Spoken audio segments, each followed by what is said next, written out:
Good morning, Mark Donovan here from HomeAdditionPlus.com, and today I'm going to replace that crumbling stone wall with some new material. Let me show you what I've got here.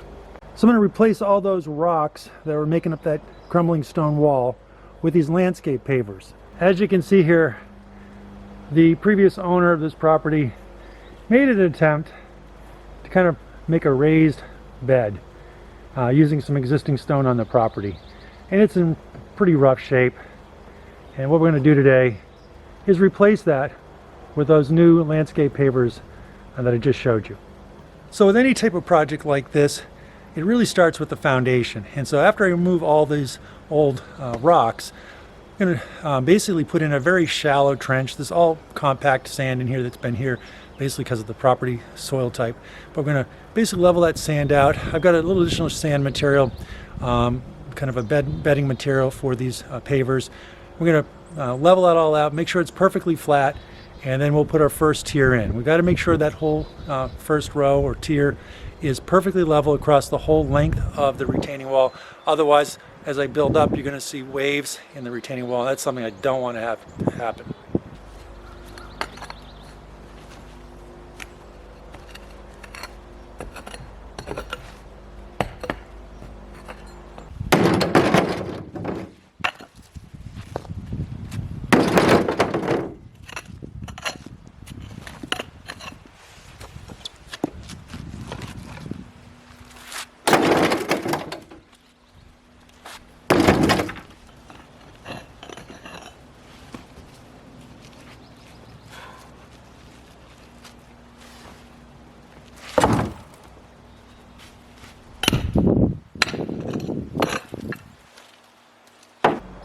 So with the stone out, just trying to clean up this area,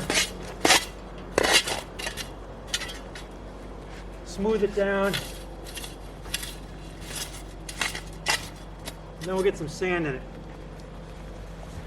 I'm not too worried about a lot of movement in this retaining wall. It's only going to be about 8 to 12 inches high, more just to make a demarcation for where this raised garden bed is. Okay, so I've cleaned up the area.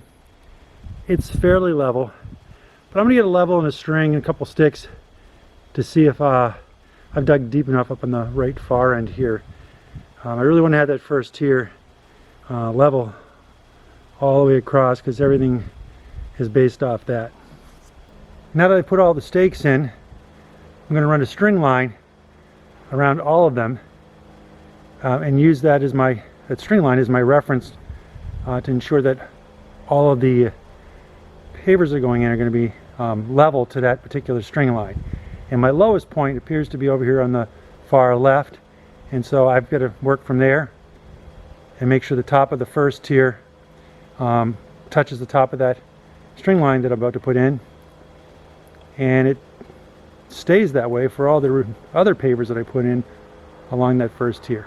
So what I've done here is I put a little bit of the paving material, the paving base material in at my lowest point on this very short retaining wall, laid down my first paver, and then using a level going across that paver, I drew a line on the wood stake and tied my string there, and basically went and tied the string to the next stake and put a level across the string and made a mark on this post again when the string was level, and then I tied the string off there, and I continue to work my way around the area for the retaining wall.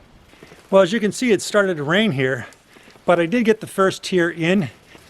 It was level as I installed the pavers, as you can see here.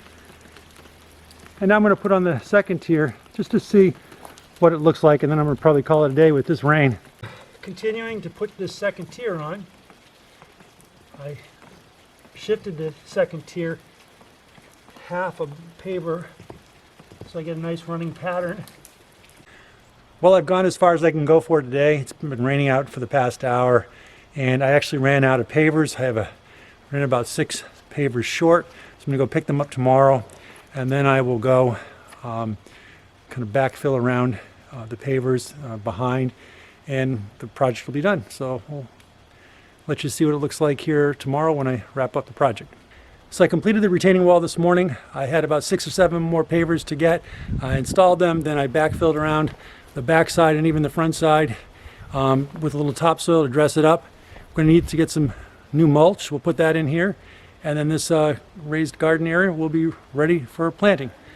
If you have other home improvement questions, make sure to visit HomeAdditionPlus.com today. And if you have a small garden area that needs a little dressing up, I highly recommend getting some pavers for under $100 or so. You can do a pretty decent job yourself.